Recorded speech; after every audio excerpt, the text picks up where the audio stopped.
Shao हो अभी अभी लैंप की रोशनी से बेहोश हुआ ही था कि किस्मत ने ऐसा पलटा मारा कि जब उसकी आंख खुली तो अमीर घराने के नकली युवा मालिक के शरीर में मिरर सोल घुस चुकी थी। हालत ये थी कि वो शाओ हुआ का अपहरण करने ही वाला था। तभी अचानक सिस्टम ने मेन मिशन दे दिया, असल मालिक की दुखद जिंदगी को एक गुप्त और शानदार लाइफ में बदलो। मजेदार बात ये थी कि ये पूरी कहानी उसी उपन्यास की थी जिसे खुद शाओ हो ने लिखा था। बेचारा अभी सोच ही रहा था कि ये सब क्या हो रहा है, तभी सिस्टम ने उसे एक विदेशी बफर दे दिया। अगर हीरोइन का दिल 100 पॉइंट तक जीत लिया तो बदले में जबरदस्त एट्रीब्यूट्स मिलेंगे। बस फिर क्या था, शाओ हो ने सामने खड़ी शाओ हुआ पर अटैक शुरू कर दिया। वो बोला, देखो तुम्हारा अपहरण मैंने नहीं किया, मुझे भी किसी ने फंसाया है। उसने पूरा प्लान सुना दिया। पुलिस आएगी, सब कुछ उजागर होगा और असली गुनहगार को सजा मिलेगी। लेकिन शाओ हुआ ने उसकी लंबी चौड़ी बातों पर बिल्कुल ध्यान नहीं दिया। तो शाओ हो ने सोचा, जब सख्ती काम ना आए तो मिठास से काम लो। उसने धीरे धीरे उसे शांत किया, अपना कोट उतार कर उसे पहनाया और साबित किया कि वो कोई नुकसान नहीं पहुंचाएगा। बस उसी पल दिल की धड़कन पल्स 10 पॉइंट, इतने में ही दरवाजे से स्पेशल फोर्स घुस आई। मीडिया भी पीछे पीछे थी, लेकिन कहानी उपन्यास जैसी नहीं चली। शाओ हो ने शाओ हुआ को बचाया और खुद उसे बाहर लेकर आया। सब कुछ सही चल रहा था कि अचानक उसे पता चला जिस लड़की को उसने बचाया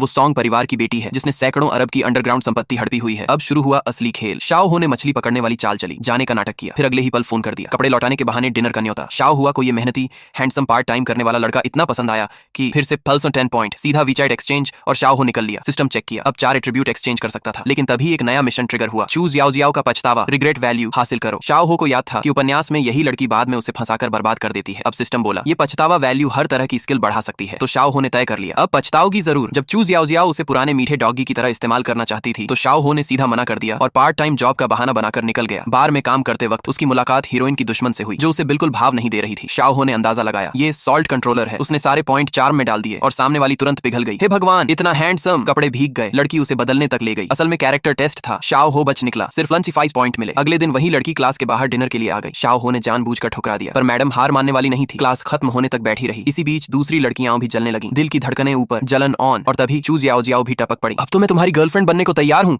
लेकिन तभी एक आवाज आई, रुको जरा, किसने कहा इसकी गर्लफ्रेंड नहीं है? मैं हूँ इसकी गर्लफ्रेंड। पूरा सीन ड्रामा, रोमांस और कॉमेडी से